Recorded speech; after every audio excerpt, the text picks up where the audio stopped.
Ali Hussain here reporting for TV47 once again. And yeah, so today we're going to be talking all about the title race between Arsenal and Manchester City. I actually thought, for throughout the entirety of the season that Arsenal had it in their bag. But City have caught up, they're only 3 points behind, especially with a game in hand in the time of recording.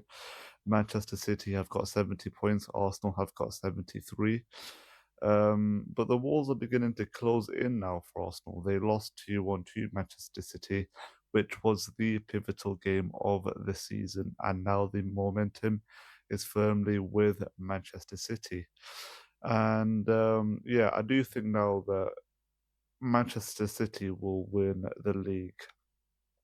I've kind of been torn in two minds. For the majority of the season, I thought that Arsenal had it, but then, especially within the past few weeks, I thought this was a 50-50 kind of edging it towards Man City. But I do now think that Man City have the momentum. And they've only got the league to focus on. I know they've got the FA Cup, but I think compared to the other priorities that Arsenal have got, they're still in a Champions League semi-final with the potential of a Champions League final. I do think that Manchester City can now put sort of 75 to 80% of their eggs, who don't really have much to fight for. Only West Ham, who, like I said, are in a relegation battle.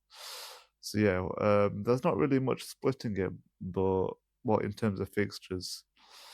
But yeah, I do think now that City have now found themselves in the driving seat, and I think that come May, come June, they will be lifting the Premier League. Thank you very much, and Asante Sana.